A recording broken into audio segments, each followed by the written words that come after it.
Wrestling fans, promoters, wrestlers, and anyone who enjoys pro wrestling now have something new to be excited about. The Wrestling Fans International Association, the WFIA, is back. WFIA is an association that exists to promote, grow, and support professional wrestling throughout the world. Membership is free. Your membership includes a free digital bi-monthly publication of the Wrestling Fan News newsletter, association updates, voting privileges, and much more. Please go to thewfia.org, that's THEWFIA.org, and become a member today.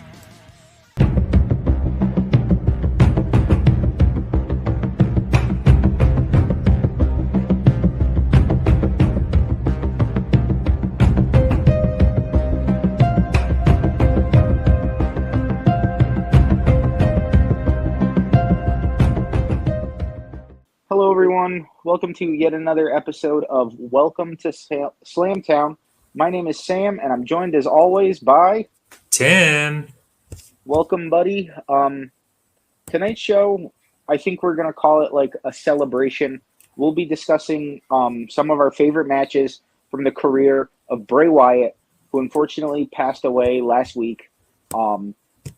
Personally, one of my top 5 favorite wrestlers of all time. If I had a Mount Rushmore, Bray Wyatt is on it, from not even just his wrestling ability, but like as a creative.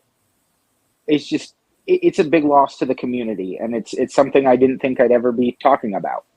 Yeah, absolutely. Like I remember like watching shows with you, and like watching like pay-per-views. Like whenever there was a match with Bray Wyatt, I always just remember you talking like just so fondly of him.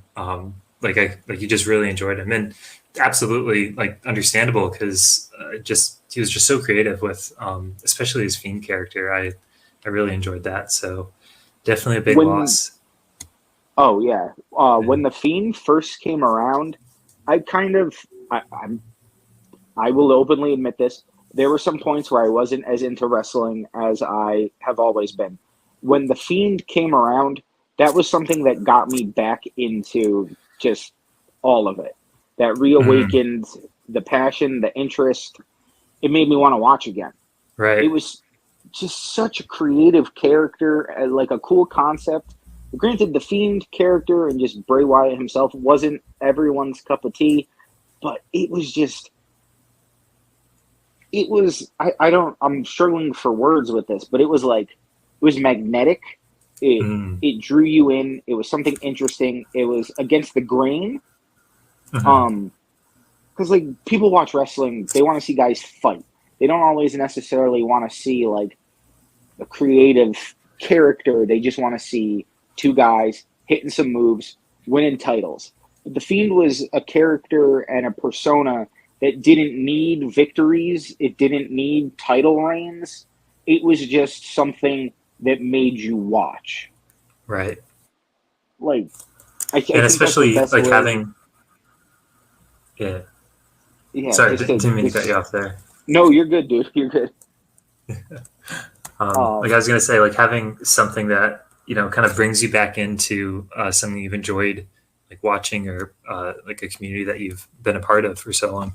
That thing that brings you back in, you really form like a really kind of close like attachment to it in a way. So like your example of how the Fiend character kind of brought you back in to wrestling, like that's going to stick with you, and it's going to hit home. Oh yeah, from day one, first time you heard Yowie Wowie and the Firefly Funhouse theme played, I was hooked. Oh my god.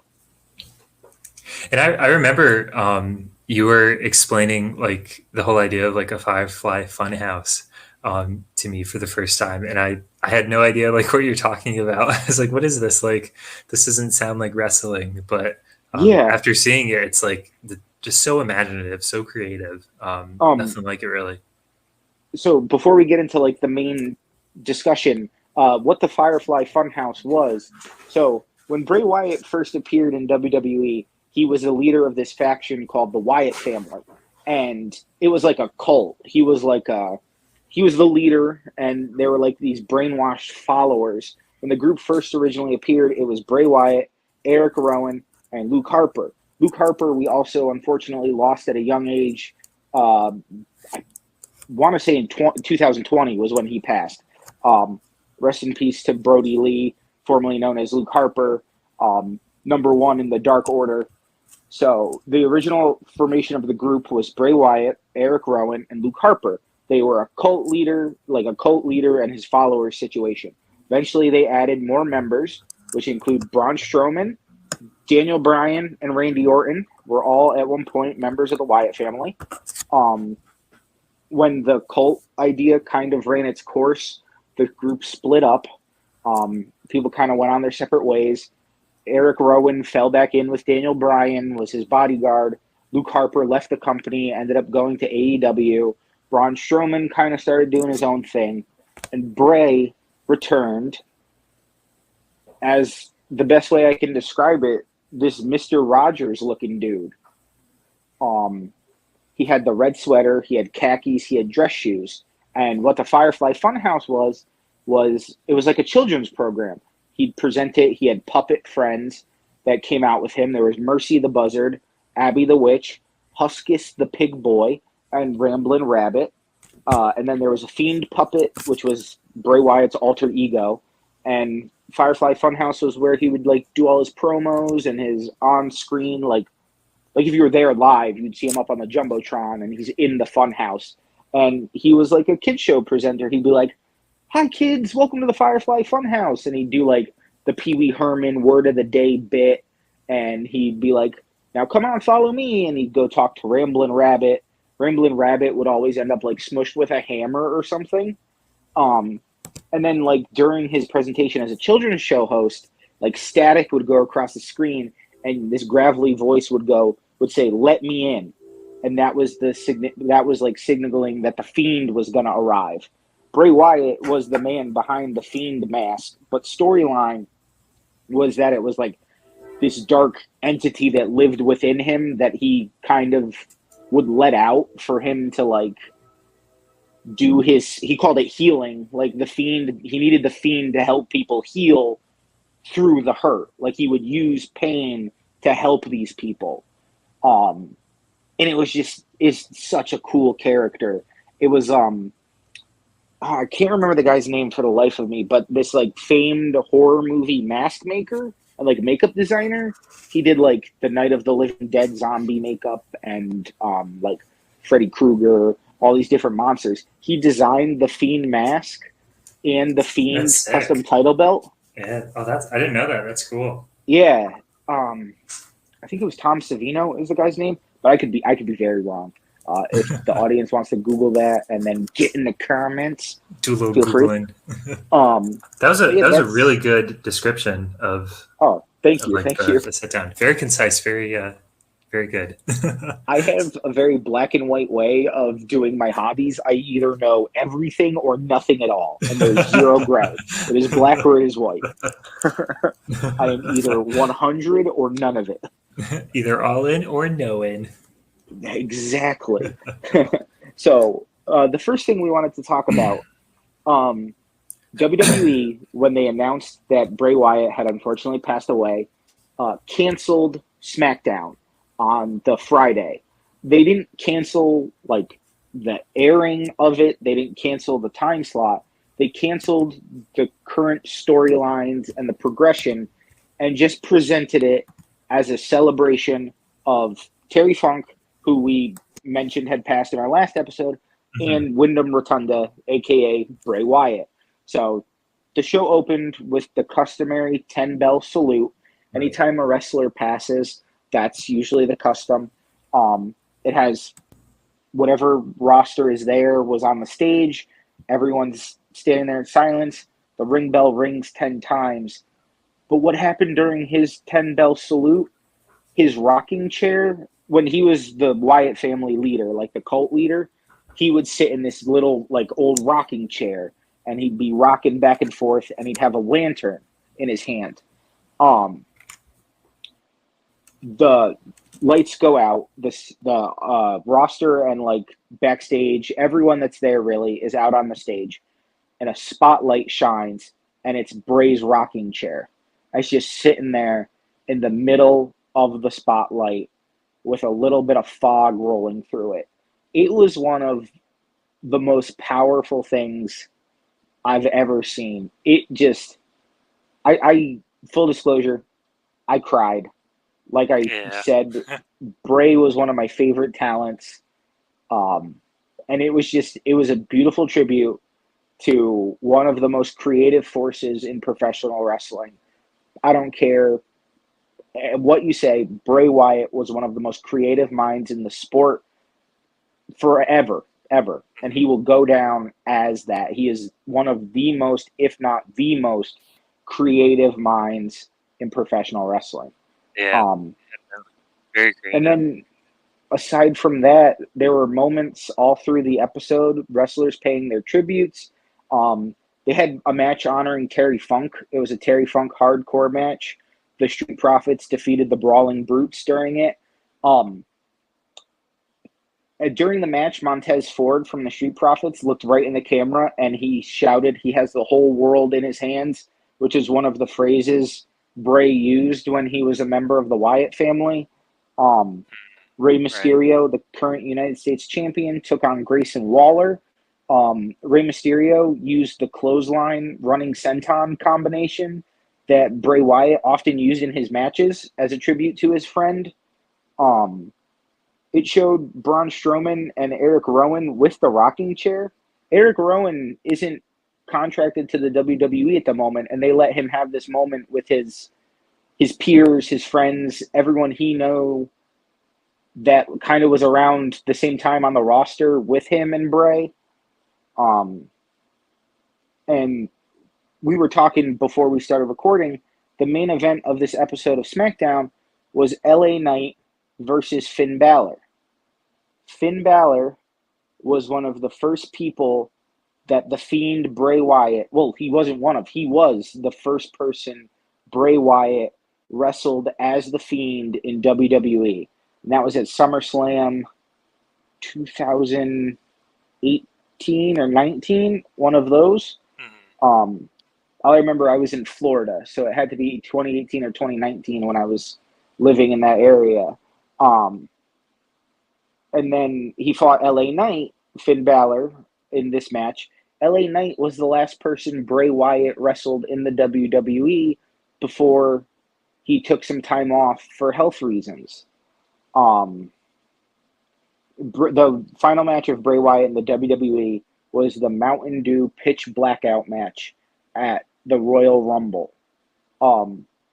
What this match was a lot of people had no clue what it was going to be going into it. Basically, they turned all the lights in the stadium into black light, and LA Knight and Bray were wearing ring gear that was blacklight reactive. So there was like hidden symbols and body paint and all this stuff that appeared when they used the blacklight. And the like weapons they used, like the kendo sticks, were glowing neon because they used blacklight paint on them. And one of them got slammed through the announce table, and just like these brightly colored yellow ping pong balls burst out of it. It wasn't like anything insane. Well, the ending was kind of insane, but I'll get to that in a second. But it was just a lot of cool visuals. Like everything popped. It was very visually appealing. It looked like a bowling alley when the ping pong balls came out. Bowling alleys are notorious for blacklight. Yeah. There's one place, if you're a blacklight junkie, just hit up your local bowling alley. And the ending of this match was one of the first times we had seen the Uncle Howdy character physically on the screen. A lot of people weren't sure who was under the Uncle Howdy mask. At one point, it was rumored to be former WWE superstar Bo Dallas, who's the real-life brother of Bray Wyatt. And then other people were speculating that it was this independent wrestler who did a lot of his wrestling in Ring of Honor and some in Impact, named Vinny Masigliari, the Horror King. If you look up a picture of Vinny, He's got longer gray hair. It's in dreadlocks, and he's covered in tattoos. The longer gray hair, like braided, was kind of the look Uncle Howdy had.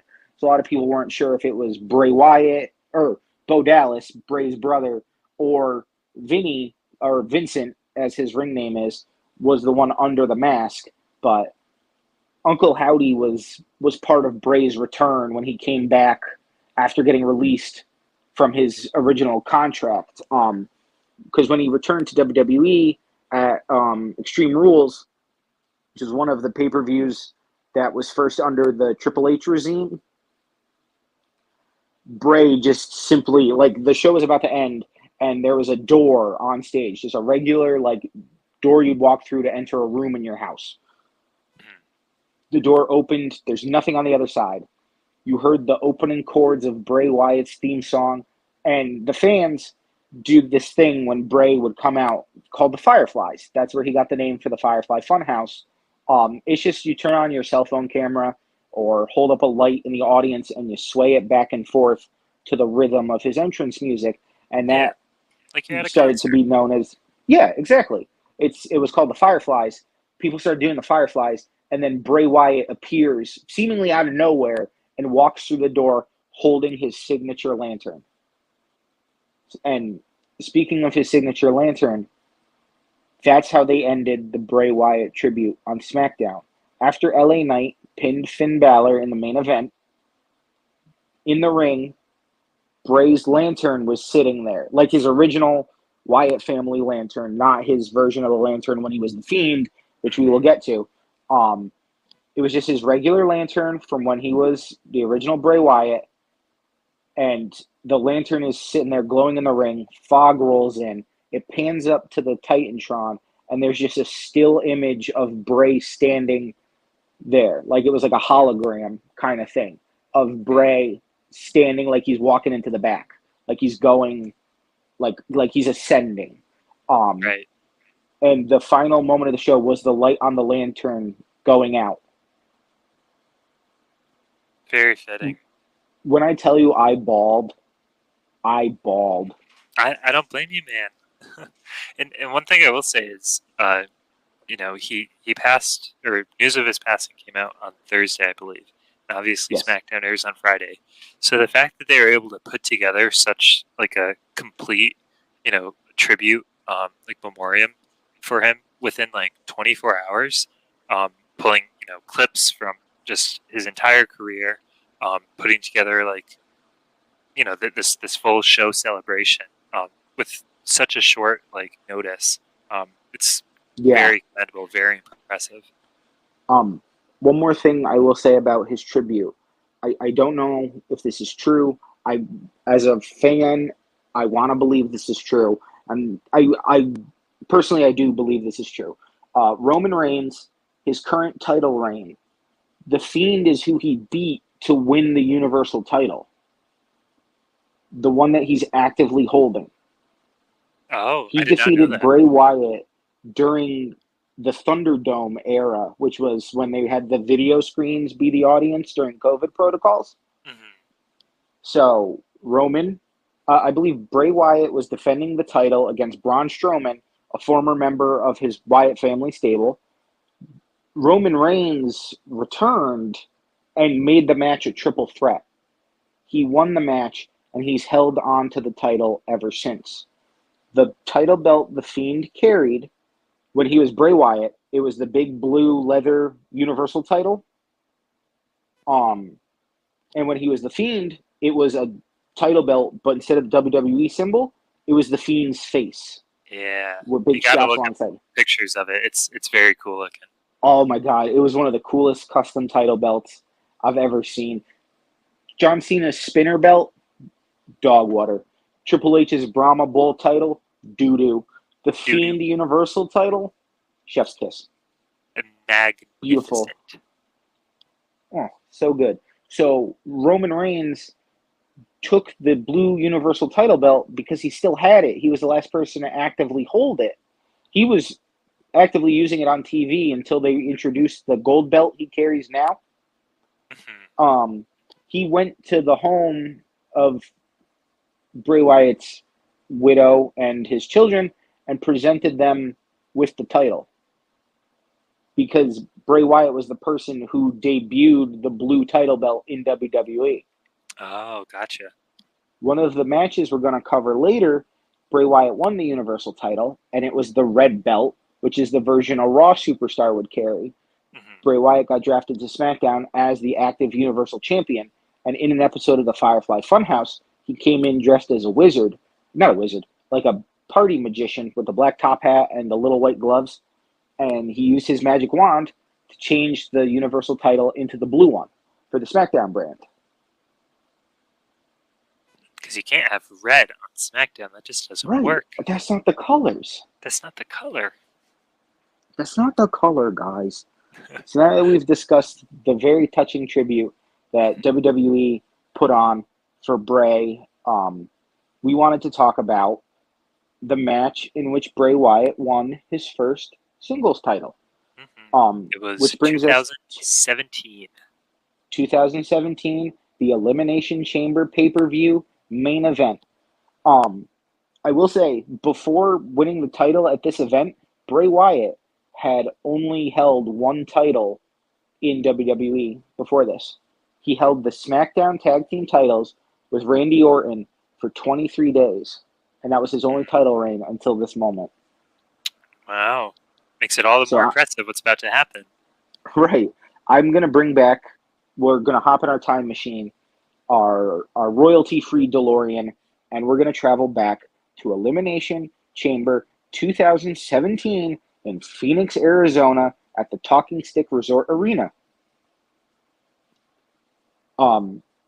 Looking back at this Wikipedia page for this event, for all the matches we're going to talk about tonight, I looked at the Wikipedia page. It shows the full card for like the event. This is a trip down memory lane for sure. Yeah, like some of the names and like, I mean, it's only what, like 6 or 7 years old at this point, but it's just crazy to see how far we've come. Right. So the main event of Elimination Chamber that year was an Elimination Chamber match for the WWE Championship. There's 1, 2, 3, 4, 5, 6. So an Elimination Chamber usually consists of 6 wrestlers in a match. And what it is, the regular 4x4 wrestling ring is in the middle, and then this big pod gets lowered over it. And it's like a steel cage, and a Hell in a Cell had a baby, and then the baby had another baby with a War Games cage, and that's what an Elimination Chamber is. That's a good description. Thank you. I just improvised that. Yeah. So and then during it, every couple of minutes or so, on each of the corners, minute and a half. On each of the corners are kind of plexiglass tubes, and a wrestler will be inside of this plexiglass tube. And every minute and a half, like an alarm will ring, and one of the 4 corners will randomly light up. Whichever wrestler is in that corner, they come out and then they join the ongoing fight. Right. So you see all the entrances happen. Usually the chamber itself gets its own entrance. Like the spotlights in the audience start going off, and it's like, and then it lowers. Cool. Oh, it's such a cool visual. They do it for all the cages. Each cage has its own song. Oh, we love that. So they lower the chamber around the ring. The 4 pods line up with the 4 corner turnbuckles of the ring. The first 4 wrestlers who enter the match almost always are the people who are in the pods. So if you want to know who enters at 1 and 2 in a chamber, it's usually who enters 5th and 6th in the lineup. Little pro those tip 2 guys start the match, and other wrestlers enter as timed, like Tim said. And the only way to eliminate someone is pinfall or submission. Eliminations don't have to wait to occur until all 6 men are in the match. So they can happen at any time. Last person standing wins the Elimination Chamber. So this year, in 2017, it was an Elimination Chamber match for the WWE Championship. The match featured the defending champion, John Cena, which it's been a hot minute since John Cena has held a title. So reading this article, I was like, I remember watching this. I was in college. I watched it with my roommate Emilio and my roommate Kelsey.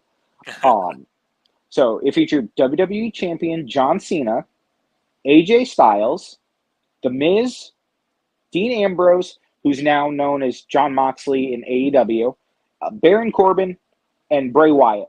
Now, this was cult leader Wyatt family, Bray Wyatt. This is almost 2.5 years before he debuted the Firefly Funhouse. So, at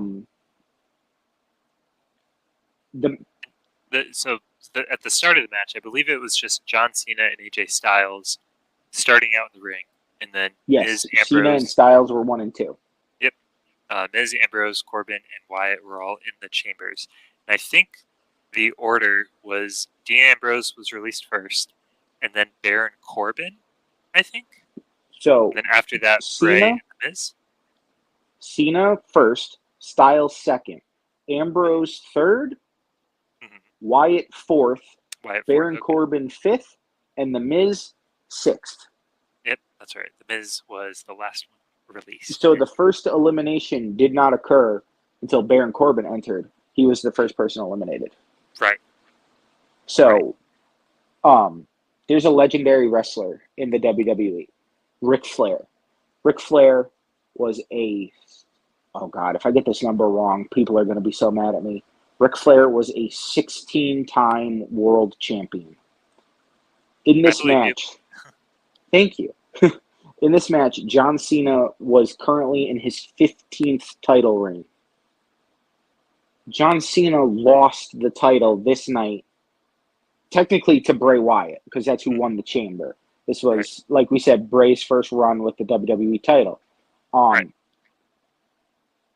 remember my roommates getting so mad at me that I was excited that Bray Wyatt won. Not because they didn't like the outcome. John Cena lost the title, so if he won it later down the road, he would have tied Ric Flair's record. And they were so annoyed that Cena could potentially tie the record for most world title reigns. And these were guys kind of like you. They didn't watch wrestling, but when I was watching it in the dorm, I started out just watching it in my room by myself. Like, I'll use the language of, I don't want to push my beliefs on anyone, but if someone happens to become interested, I will share it with them. I don't try to force it on people. If you want to watch with me, you want to watch with me. If you get into it, you get into it. If you don't, you don't. I'm not going to be upset about it. It's not for you. Very respectful. Okay? Very kind. Hey, I don't push my beliefs on anybody. They don't push it on me. It works out.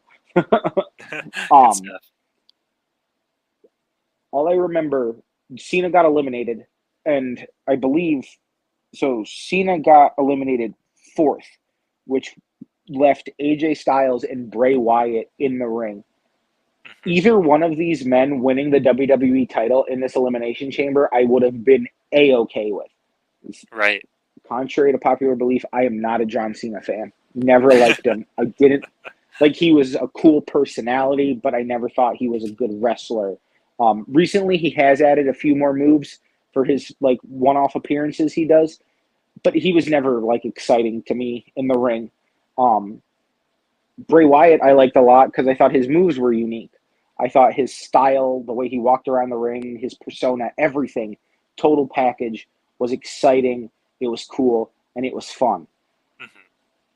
Bray Wyatt pinned AJ Styles after a Sister Abigail, which was his finisher, to win the WWE title, his first title reign in the chamber.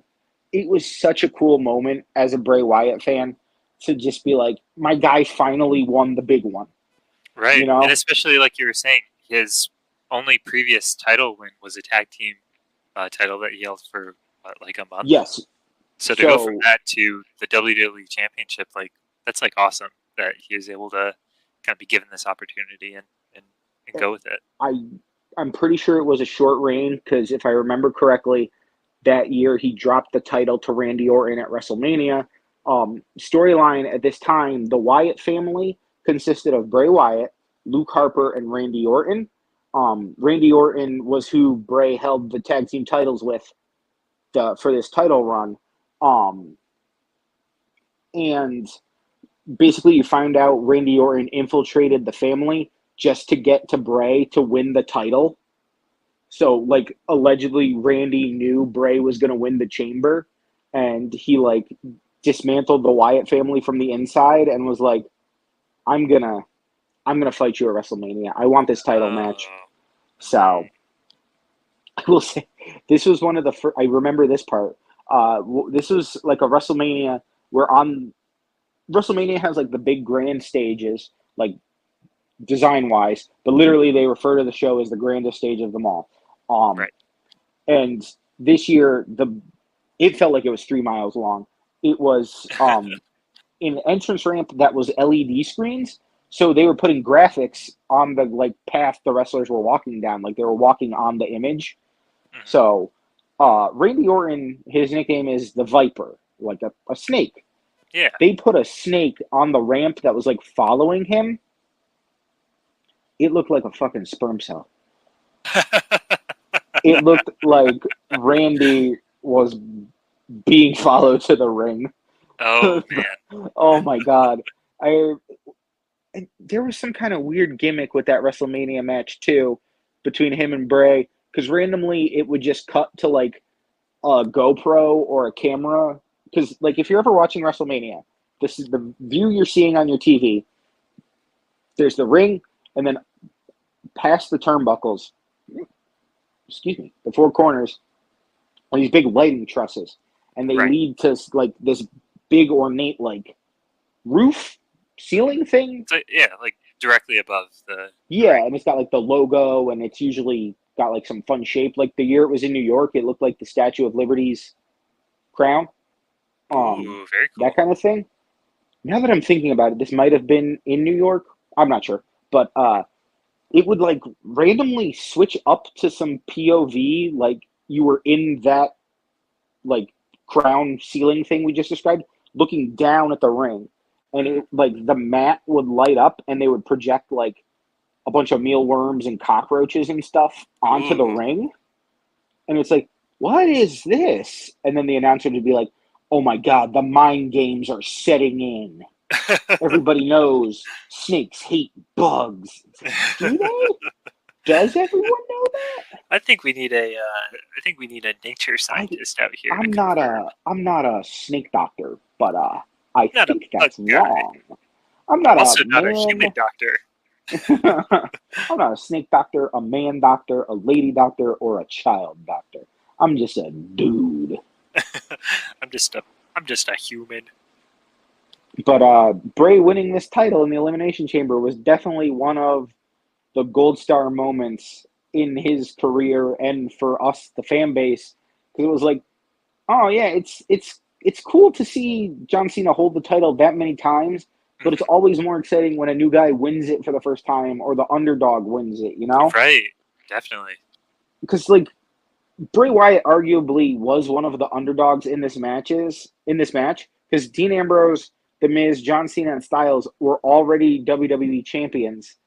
I think all 4 of them already had held the title at that point. The only 2 in the match who hadn't were Baron Corbin and Bray Wyatt. Baron Corbin hasn't held it yet, but Bray, I don't want to get this wrong, but I think this was his only reign as WWE or let me. I think you're right. I'm skimming through.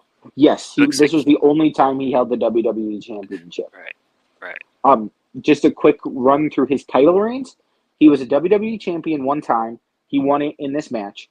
He was a 2-time Universal Champion. In a match we're going to discuss, I believe next, he won the Universal title. And I'll bring up who he lost it to in the discussion of that match. But he won it a 2nd time, and as we said, he was the person that Roman defeated to start his now record-setting Universal title run.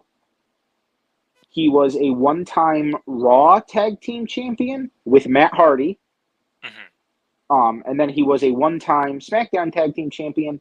But if a faction wins the tag titles, there's a rule called the Freebird Rule, and it was established by a tag team called the Fabulous Freebirds, where they had, like, I don't know how many members there actually were in the Freebirds, but say you, me, your dad, and my dad were a group. we won the tag team titles. The belts could then be defended by any combination of the 4 members of the group. Okay. The Freebirds use this rule a lot. That's why it's now referred to as the Freebird rule. So Bray Wyatt's SmackDown Tag Team Championship reign was also shared with Luke Harper and Randy Orton. Also, under his title reigns, it says he won a Tag Team Eliminator in 2018 alongside Matt Hardy, and he won a WWE Year-End Award for Male Wrestler of the Year in 2019. Good for him. He deserved it.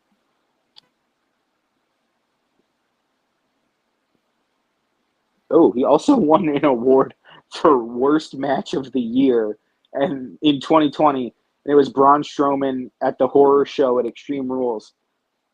Oh, man. Extreme Rules is one of my favorite shows they do every year, and it's called Extreme Rules because every match, quote unquote, has extreme rules.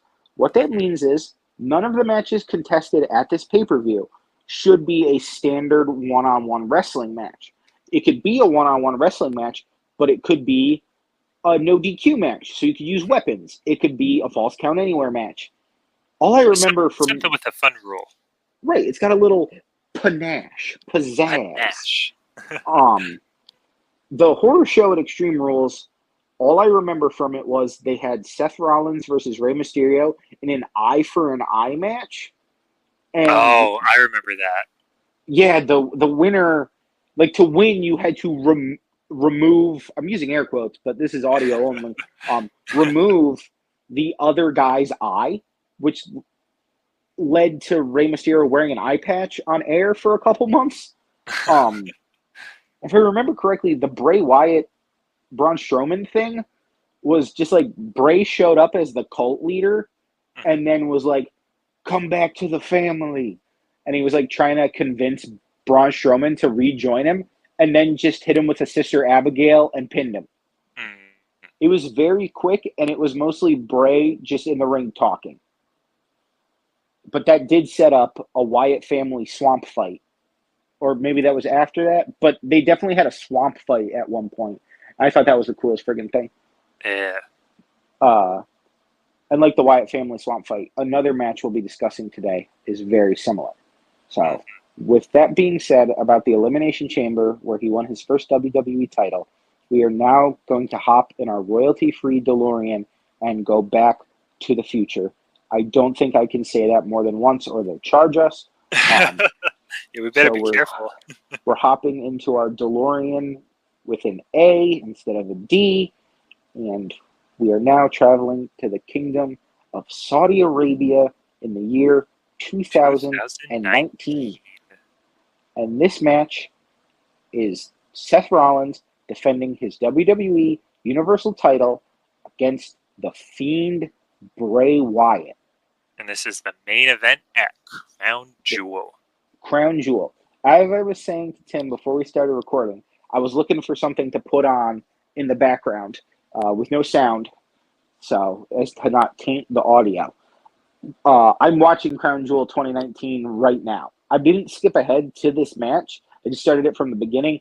So a tag team turmoil match is currently happening, and it's the Revival versus the New Day. This is like looking at this card again. It's like a lot of these guys no longer work here. Yeah. Wow. Because like the Revival, they're currently the AEW Tag Team Champions. They're FTR right now. But yeah, this is another like weird trip down memory lane. I remember this pay-per-view happened on October 31st, 2019. Halloween. Now, if you're watching a pay-per-view, so we'll use the United States because that's where we live.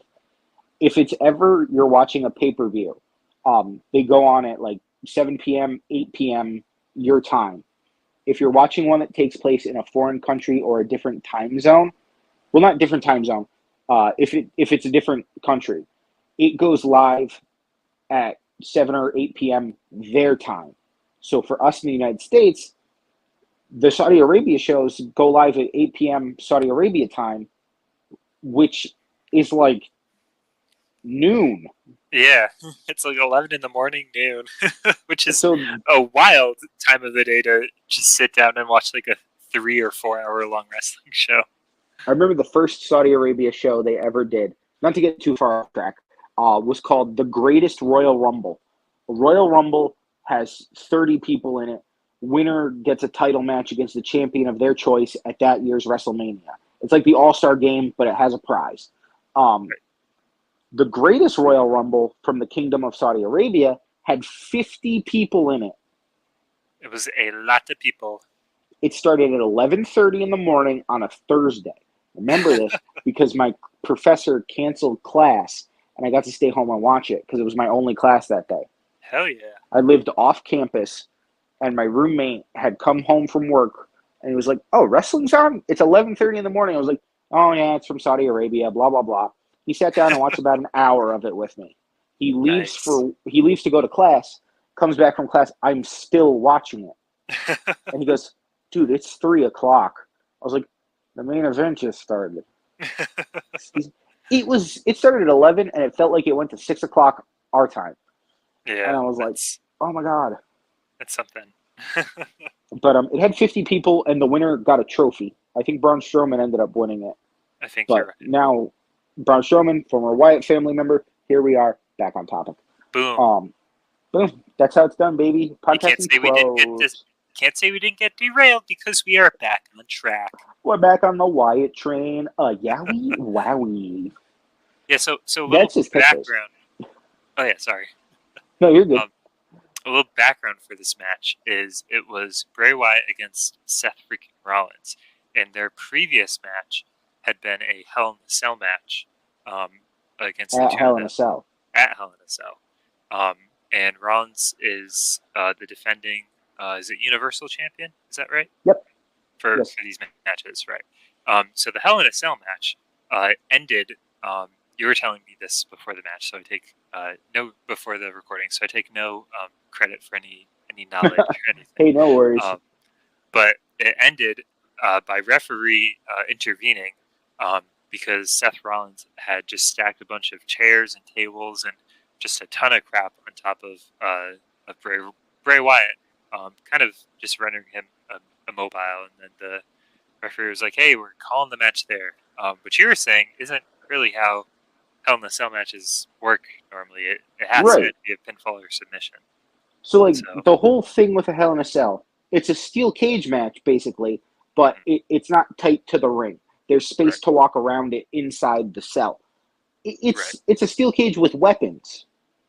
Right. The only difference is you can win a steel cage match by escaping the cage. Hell in a Cell, you have to get a pinfall or a submission unless they put some kind of stipulation into the match. But normally, since it is a crazy concept match, there's no disqualifications, there's no countouts, that kind of thing. The standard things that would cause you to lose a regular wrestling match because it's quote unquote, well, it's not quote unquote, it's cheating. So Seth Rollins was being tormented by the Fiend, the dark alternate persona of Firefly Funhouse Bray Wyatt. Seth kind of realized there was nothing he could do to defeat the Fiend. He hit him with Seth Rollins' finisher at this point in his career was the curb stomp.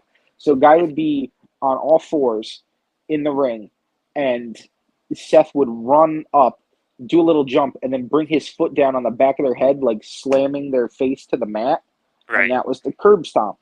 He hit the Fiend with, I want to say, like 7 curb stomps. And the Fiend kept kicking out. Yeah. So eventually he's like, there's got to be something I can do to stop this guy. Fiend is laying prone in the ring. Steel chairs, the steel steps, ladders, toolbox, contents of the toolbox. Anything he can think of. And then to top it off, he swings a sledgehammer down onto the part of the pile that conceivably should be the Fiend's face. It was absolutely brutal. Yeah.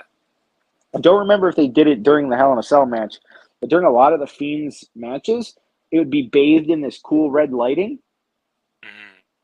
Mm-hmm. You watched the Hell in a Cell right before this, right? I watched the Crown Jewel match right before this. Oh, okay. And that one was Right. it was all red lighting. Yeah, that was really one cool. of the coolest effects. Yeah. So since the Hell in a Cell went to referee stoppage, they were billing this match at Crown Jewel. There's no stopping it. They weren't going to let it go to referee stoppage. There had to be a clear and definitive winner. Right. And the title was on the line as well, which kind of necessitated that stipulation, Right. I guess you could say. Yeah. So yeah, Also, it was go ahead. Oh, I was just going to say this match was contested under Falls Count Anywhere rules. Mm-hmm. Right, so they were. I'm guessing that also means no disqualifications. So they were able to usually go anywhere, sort of a deal. Yep. Yeah. I remember this match. It took place at Crown Jewel, Riyadh, Saudi Arabia. I had just started working for an evil corporation. Starts with an A. And it's with Zahn. Yes. And there's a Ma in the middle of it. Yeah. I had just started working there, and I absolutely was not feeling it. Even though I was in my mid-20s, I faked sick and didn't go to work because I wanted to watch this match live. Hey man, mental health is important, and if that's what it it wasn't takes, even mental health, Tim. It was wrestling fandom.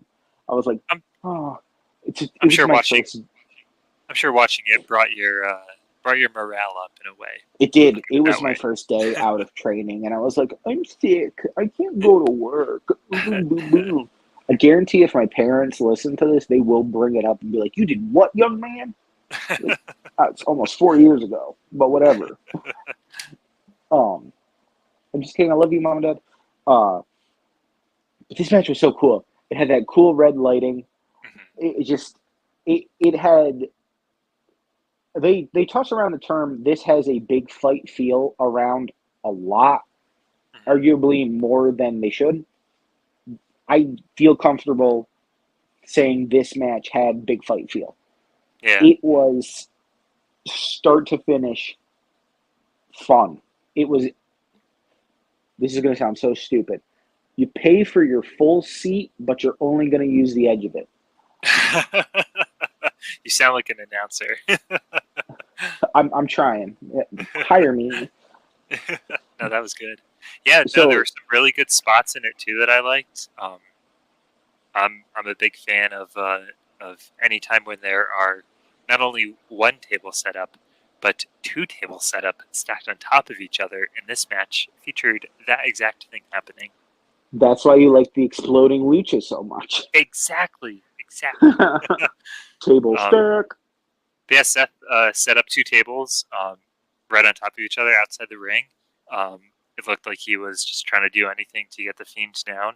And the Fiend was outside the ring, kind of stumbling around. Seth climbed up to the top of the turnbuckle, looking like he was going to try to dive off, do some sort of aerial. And the Fiend just climbed up and punched him off, and Seth fell backwards, falling through both of the tables. It was a really cool visual to see.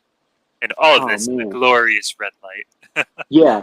And that's kind of the thing with the Fiend character, since he's quote-unquote, like, I, as an adult, understand that pro wrestling is fake. You can say that all you want. I don't care. It's just something fun to watch. Mm-hmm. It's a good time. It gets you out of whatever negative things could be going on in your life, and it gives you some entertainment for a little bit. But one of the things with the Fiend being this demonic, supernatural character, he was like, people would be beating on this dude, and he'd just brush it off. Right. Like, I feel like it's so difficult to, like, convincingly pull off, like, any sort of, like, supernatural kind of character.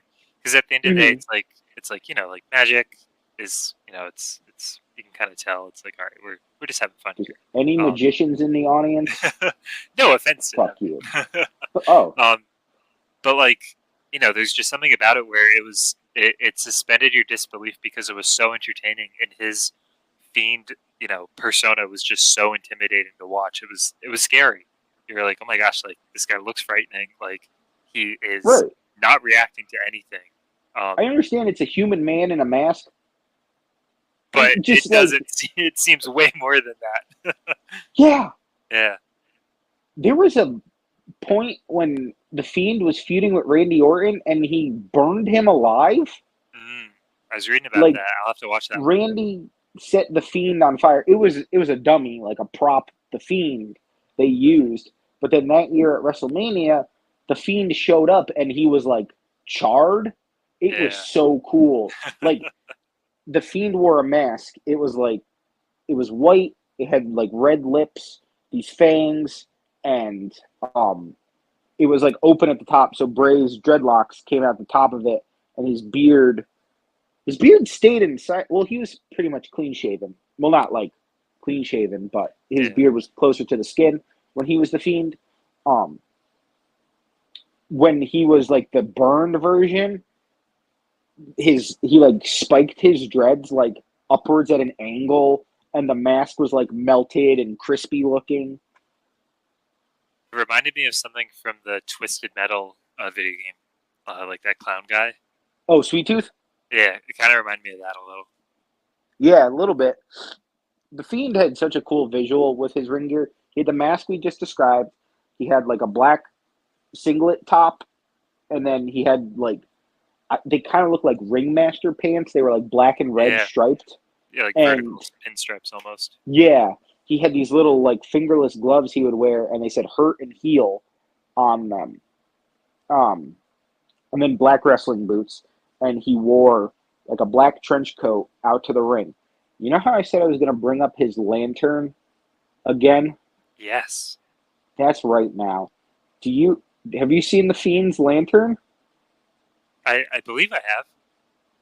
So, Bray Wyatt's lantern, when he's Bray Wyatt, is like this old, like oil lantern, like LL Bean trading catalog camping drawings lantern. Okay? Correct. The Fiend's lantern, it's Bray Wyatt's decapitated head. Right, with like stitches His over his dreads. eyes. His dreads. Eyes are stitched shut. His mouth is stretched open, and the body of the lantern is in the open mouth. Yeah, very eerie. The Fiend, I think what did The Fiend for a lot of people was he was like a spot-on, perfect blending of horror cinema and professional wrestling. Mm-hmm. Like, the lantern was giving Texas Chainsaw Massacre vibes. Mm-hmm. And he like leaned heavy into the horror like aspects. Oh, 100%. When Bray Wyatt was himself, his finisher was the Sister Abigail. He'd have the guy like wrapped under his arm, and he'd kind of like, I don't know how to describe it visually without you seeing it, but he'd like flip him and slam him into the ground kind of thing. It's like a face plant sort of a thing, I believe. For guys who aren't like actual wrestlers, we're not the best at describing moves. Like a super kick, super easy. It's a kick, but it's super. Right. So when he was the Fiend, he would still employ the Sister Abigail, but his other finisher was the Mandible Claw. It was a move that was made famous by Mankind, one of the faces of Mick Foley. What the Mandible Claw is, the guy's mouth is open, and the Mick Foley would reach down or Mankind would reach down into his pants and pull out a sock. Use your imagination where that sock's been. The sock had a face drawn on it. It was Mr. Socko. It had a mouth, a little goatee, eyes, eyebrows. Put it on his hand, and then he'd stick it in the guy's mouth and clamp down on his mandible. What that meant was he would like, I'm alone in the room I'm recording in, and I just like tried to do it to myself to get how to describe it. And I was like, if I did that on the podcast and then talked, it'd be like, meh, meh, meh, meh. So he takes his hand. I'm still, God damn it. So I'm going to sit on him. So he takes his hand, and it's the middle finger and the finger right to the right of it. So the pointer, the thumb, and the pinky are on the side of the guy's mouth, and the middle two fingers are in the guy's mouth under the tongue, pulling down. Right. it's a submission move. Mick Foley would do it with the sock, so the gross-ass sock was an aspect of it. The Fiend just used his gloved hand. And normally he'd, like, Mick Foley would do it to the guy standing and, like, kind of bring him to the ground. The Fiend would clench it in and, like, slam the dude. So it kind of looked like a choke slam, sort of. Yeah. And then he'd just lean real hard into the submission aspect of it when they were on the ground. And it was always this cool visual. The Fiend would be on his knees, and the dude would be, like, prone on his back. And the Fiend had his hand around the wrist and was just, like, it looked like he was smothering him with a pillow or something. Yeah. Oh, my God. I think it's arguably one of the most vicious submission moves you could lock a guy in. Because, like, you can even try it on yourself. Like, it hurts, like, putting any amount of pressure, like, down, like, I just below tried your to tongue do it like live that. on the show. Yeah, it's... Ugh. Yeah. But yeah, this match, cool table spots, weapons abound. Do you want to tell the people cool too? how this ended? ended? Tell them about the ending. Yeah. So they were both kind of fighting their way up the entrance ramp to like that main stage where you have the big screen and all the wrestlers come out from. And Seth was just hitting curb stomp after curb stomp on the Fiend, like kind of right near the edge of like this big entrance area. And then eventually Seth hit him with a few super kicks, and the last super kick that he hit, the Fiend fell off the stage into a big kind of there's just a bunch of like mechanical stuff stacked up on top. There's like wires, plugs like for all the electric like boxes. lights and stuff, and Right, just like a bunch of electric stuff. So Seth Rollins super kicked the Fiend into this pile of electric stuff, and the Fiend fell into it, and then like flames shot out and sparks came out. There's just like a very big spectacle of very hurtful looking stuff happening. Where he fell. So then medical people came out, and there were some fire extinguishers. And Seth came down. He's kind of digging like through the boxes to try to see what happened to the Fiend. While he's doing that, another big flash of electricity sparks and kind of blinds Seth because it was right in his face. So like a flashbang. Exactly, yeah. So Seth is kind of trying to get his bearings, and then from kind of the ashes of all this electric stuff, the Fiend rises up and hits Seth with his Sister Abigail move and pins him to win the Universal Championship title. It was very cool. If I remember correctly, he hit it up on the stage, right? Yeah, it was outside of the ring area.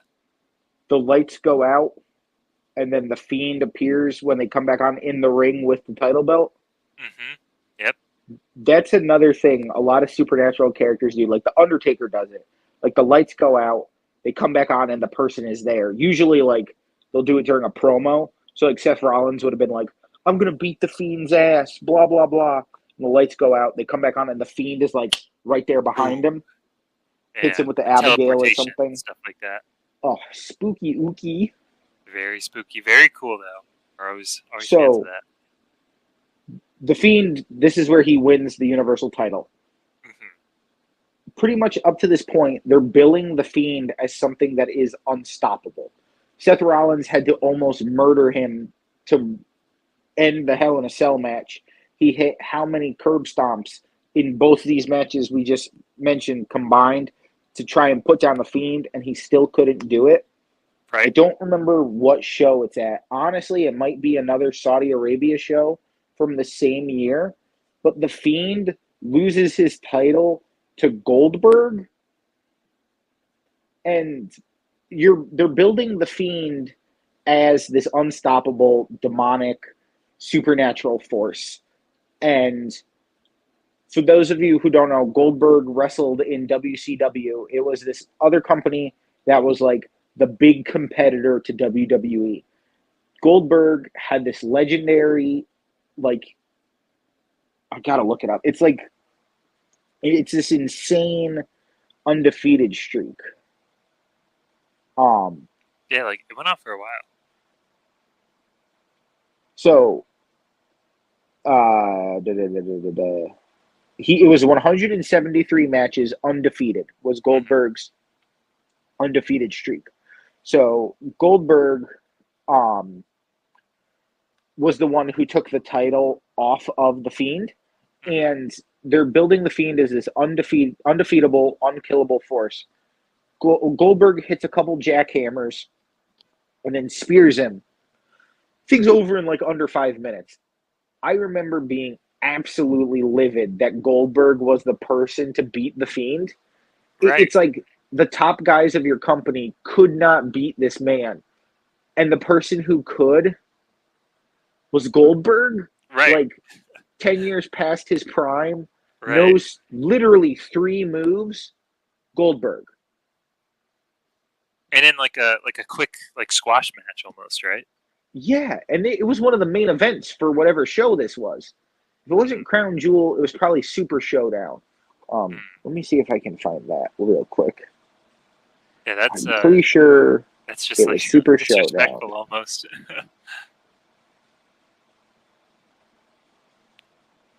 WWE Super Showdown 2020. Goldberg hit 4 spears on The Fiend.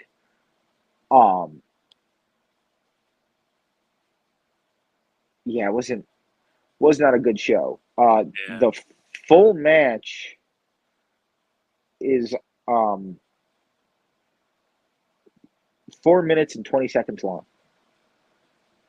Oof. It was not a good time. Like Goldberg is an attraction talent. A lot of the times with these Saudi Arabia shows, they want an attraction talent. Like I said that I'm watching the 2019 Crown Jewel as we're recording this. The opening match of this show is Brock Lesnar versus Cain Velasquez. Cain Velasquez is an MMA fighter from the UFC. A lot of the times, the people of Saudi Arabia want just big names to come and perform at this show. So 9 times out of 10, they get Ric Flair, they get Hulk Hogan, they get legends, they get a celebrity match, because this same show features Braun Strowman versus oh god, what the hell is his name? Tyson Fury, the boxer. Mm-hmm. And it's like, that's cool and all, but don't make that the whole thing. Don't make the attraction show your whole marketing. Like, cool, it's cool to have an attraction match. That's how you sell tickets. That's how you get people interested. But bill your actual performers, your guys who have been there since day one, Right, like give them some respect too. Right, over these dudes who just show up for a paycheck. Right. Maybe don't have The Fiend, arguably one of your hottest characters in the past 10 years, drop the title to one of these guys. Yeah, or people are going to talk about it on a podcast 4 years later. Right. Oh my god. I feel called out by that. I'm not bitter. I have every available The Fiend action figure. That's a fun fact. Impressive. I collect wrestling action figures. My pride and joy in my figure collection. Masters of the Universe, the He-Man show. Mm-hmm. WWE. Who puts out? It's either Hasbro or it's Mattel. Mattel puts out He-Man action figures. Mm-hmm. WWE had a partnership with Mattel, and they referred to the fan base as the WWE Universe.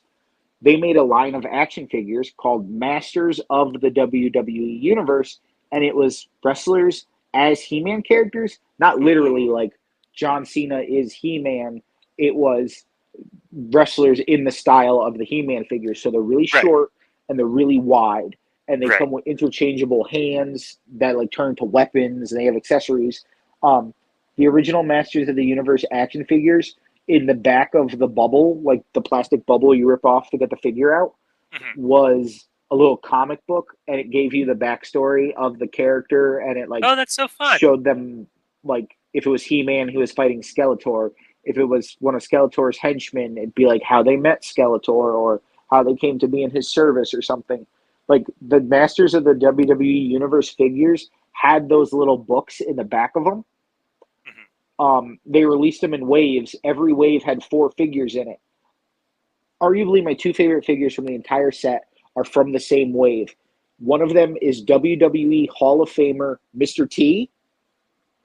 Like from the A-Team. He's in the celebrity branch of the Hall of Fame.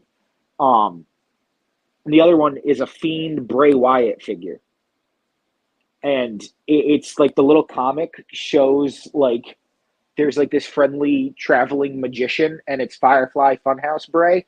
And he's like, but I'll let you in on a little secret. Sometimes when I'm not feeling so fun, my dark side comes out. And he turns into the Fiend in front of the people he's performing for and attacks them. Ooh. The Fiend figure had the Hurt and Heal gloves, but you could pop them out, and one was like a Morning Star, and the other was a battle axe. So you could do like a hand and a battle axe. Frigate, mine's got both weapons, just weapons. This man can't hold a cup of coffee, just weapon That's hands. all he needs.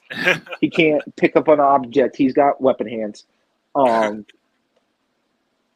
think that covers our crown jewel match, which brings us to the final thing we wanted to talk about. The main event of the podcast, you could say. The main event of the podcast and the main event of night one of WrestleMania that year. That's right.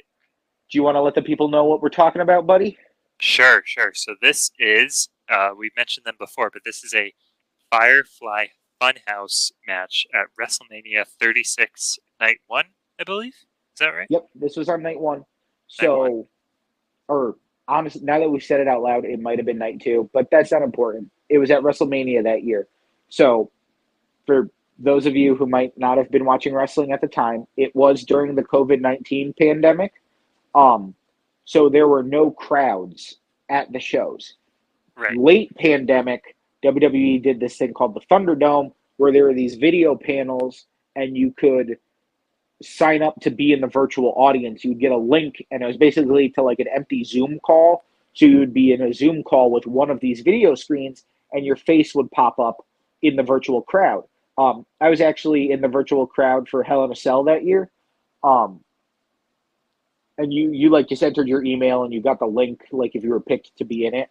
So this WrestleMania was before they started doing the virtual audience. So these guys were just wrestling to an empty arena. The only people in the room were the people in the match, the ring announcer, and then the commentators, and everything was socially distant. Now, another thing they were doing at this time during the pandemic was something called a cinematic match. And what this really was... like these. Oh, so did I. I think we're in the minority of people who actually enjoyed the cinematic matches. So they only really happened during 2020, the pandemic, and they were pre-taped, usually like insane gimmick things. They did one about every pay-per-view, really. Ooh, excuse me. All good. So, like, for example, this Firefly Funhouse match. I mainly made Tim say it because he got through it before I did. This is one of them. I think they might have even had another one at this WrestleMania. It was like it was a boneyard match between Undertaker and AJ Styles. Yep. So, it just gives them a chance to just go all out creativity wise, because you can kind of do anything, and like anything that you can think of really, and film it exactly how you want, have as many takes as you want, just really, use this new medium. Have fun with it. Yeah, to have fun and just tell the story exactly how you want to, which is really cool. So this match was contested between Bray Wyatt / the Fiend Bray Wyatt. Yes. And your favorite, John Cena. You love him. Don't deny it. The Chain Gang Soldier. So this is, at least in my mind, I didn't really know how to take notes on this because it's not the traditional product. It's not something we were used to. And this was really, I could be wrong, one of the first, if not the first, cinematic matches they presented, because as we said a few seconds ago, we couldn't remember if this was night 1 or night 2. Whatever night this didn't happen on was the Boneyard match with The Undertaker, so that one would have been the first. So like if this was WrestleMania Saturday, Firefly Funhouse was the first, but if it was WrestleMania Sunday, the Boneyard match was the first. It's like, we can discuss it and we can say what we liked and didn't like about it, but it was something new and something we didn't know what it was going to be when it got announced that this was a cinematic thing. Right.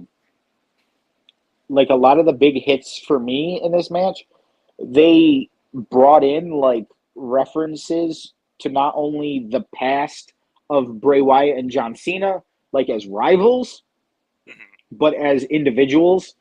Like, they brought in, like John Cena wrestled a portion. Like his John Cena's very first match, I think. When he was the prototype. Right. And he wore trunks. Like, he didn't wrestle in the jean shorts. He wore, like, spandex singlet trunks and knee pads. And then they brought in, like, Bray Wyatt, the cult leader. They brought in his character when he was in the Nexus, which was Husky Harris. It was just like a generic-looking plus-size wrestler who could kind of move. And then they eventually repackaged him into Bray Wyatt. Which is, there are, like, the little puppet characters on the Firefly Funhouse. Huskus the Pig Boy was supposed to be Husky Harris, Bray Wyatt's original WWE character. So, like, Huskus the Pig Boy was a pig wearing workout gear and, like, sweatbands, but he would be lifting weights, but the weights were really, like, chocolate donuts, and he'd be eating them. And Bray Wyatt would pop up on the screen in a workout tank and sweatpants, and he'd be like, "Come on, everybody, let's do the Muscle Man dance." And he'd do this dance. I think he did the dance with John Cena in this match. I think so. I think that's right. Because, like, I watched it, and it was great. But to me, like, I like the cinematic stuff, but they were like a once in a moment thing. Like, they don't have very much rewatchability, I feel. Yeah. Because you kind of watch it and it pays homage to, like, a lot of stuff, and it's like this one in specific. Like, it paid homage to just a ton of stuff. There were references. They made like in their moves and what they were wearing and the characters that they portrayed. But it's so different from watching just, like, a regular, like, wrestling match where you're like, oh, like this spot was really cool. I really liked how this finisher happened. Like, I loved watching, like, it play out this way. You don't really get that with the cinematic match. It's kind of a different product in a way, but it's still extremely entertaining for sure. It's fun. It's entertaining, but it feels more TV show than the wrestling TV show normally does. Right. Another moment I really liked in this match was John Cena. I think they showed him in an NWO t-shirt. And it was like WWE.com posts this article every once in a while that's like, what would a legendary faction like the New World Order look like with today's wrestlers? And they always post that they think the leader of a current New World Order would be John Cena. Because what the New World Order was Hulk Hogan was in the WWF, and he wore the red and the yellow trunks. And he was like the all-American. Yeah, that's Jack Swagger. He was like all-American, like bread and butter. Say your prayers, take your vitamins, drink your milk. WCW, the company we mentioned earlier, where Goldberg did a lot of his career-defining moments, they have this event called Bash at the Beach, and there was one show where they were teasing this group forming. And Kevin Nash and Scott Hall, both of them also, unfortunately, have passed away. Rest in peace. Oh, no, Kevin Nash is alive. I'm so sorry. They were already gone from the WWE and had joined WCW. They were a group called the Outsiders because that's what they were. They weren't WCW guys. The guys who left WWE and came over to this company. And they were talking about how they had a leader coming, and it was going to shake up the pro wrestling world. The leader of the NWO is Hulk Hogan. It's a bad guy. Yeah, it's a bad guy, Hollywood Hulk Hogan. He wears black and white, the colors of the NWO, and he's a heel. NWO was like this super group of wrestlers. It has way too many members to count.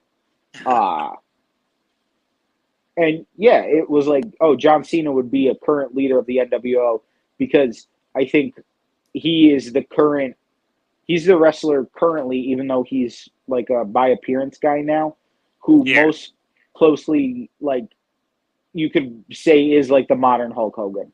Yeah, like you could kind of track or follow the trajectory of his career and the trajectory of Hulk Hogan's, and they would kind of have similar overlaps in a way in terms of like how they've been built up. Yeah, seeing John Cena in an NWO shirt in black and white doing the Hollywood Hulk Hogan air guitar was pretty cool. Yeah.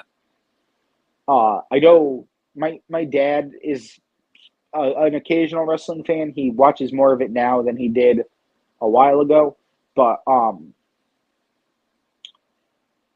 he didn't like this match. He didn't know what it was. It wasn't something he enjoyed. But there's a moment from it he still quotes to this day. When I told him we were going to do this episode last week, he's been saying it to me every time I see him in passing. One of the puppets Bray Wyatt used on the Firefly Funhouse was Vince McMahon, the owner of the WWE, as a devil. And the devil, Mr. McMahon, was doing commentary for this match.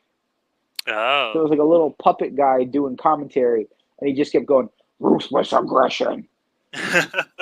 Ruthless aggression. Ruthless aggression. Because that was like, there's like eras of WWE. There's like the Attitude Era, and John Cena, I believe, was the person who coined the term ruthless aggression to set in the ruthless aggression era, which was like early to mid 2000s. Yeah. This is before my time. Like I know the Attitude Era because it's so famously spoke of. Yeah, we were little babbies. Little boys. Small. So yeah, it was a Easter egg and a play on John Cena saying ruthless aggression in a promo when he first debuted. I think the Vince McMahon puppet was like, "This is such good shit," or something, and they were like, "Whoa, they just cussed at WrestleMania." Dun dun dun. I remember really, like, in the moment enjoying this match, and like I think of all the cinematic matches, this is one I could rewatch. Yeah. One, because I want to celebrate Bray Wyatt, and two, it was like unpredictable. You didn't know what was going to happen because it was the first of its kind. All the ones that happened after this, you kind of got a feeling, even though each one had like individuality because each one was so unique, it was still like, I kind of know what I'm getting into with the title of this match. Like another example of the cinematic matches, there's the Wyatt family swamp fight. I know exactly what I'm getting in that. It is the Wyatt family. They are fighting in a swamp. What the hell is a Firefly Funhouse match? You know? No one knows. Yeah. But then there was like the Money in the Bank that year was like Money in the Bank climbed the corporate ladder. And it was Money in the Bank traditionally, you suspend a briefcase above the ring, wrestlers set up ladders, climb the ladder, take down the briefcase, you win Money in the Bank. There's a men's match and a women's match. What the COVID-19 protocol Money in the Bank was climb the corporate ladder. Titan Tower, which is WWE headquarters, it's in Stamford, Connecticut. Beautiful Stamford, Connecticut.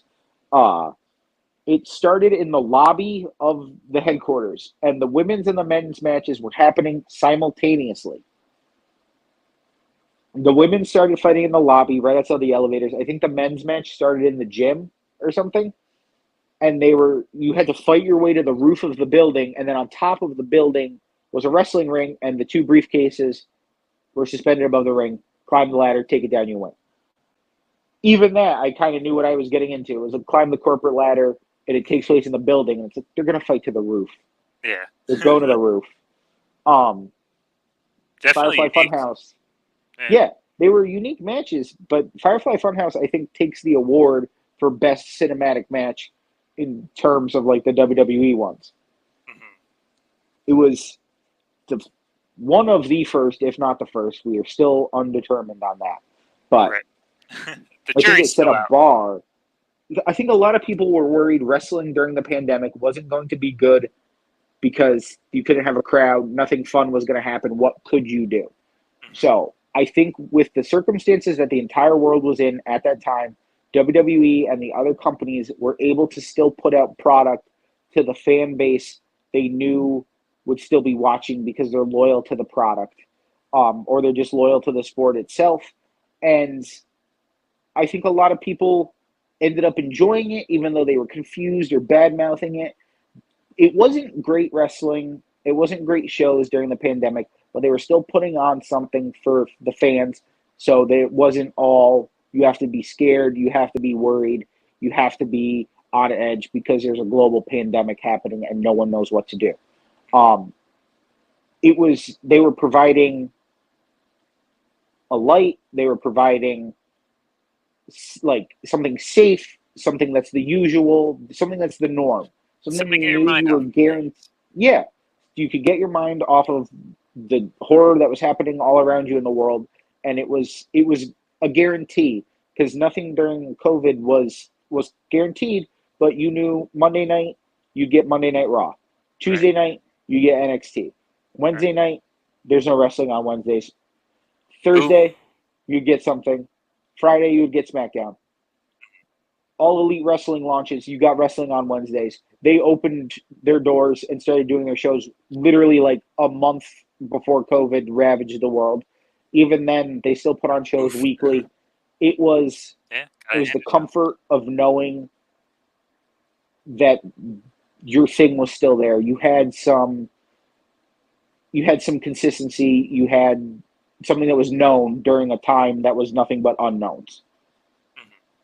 And what more could you ask for? Right. It feels weird to talk about wrestling that way, but that's really what it was. It was consistency in a time where everything was inconsistent. Yeah.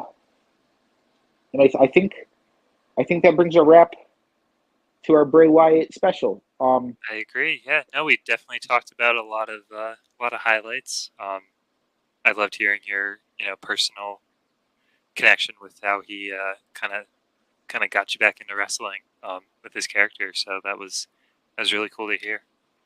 Yeah. Well, thank you. First off, he was something special.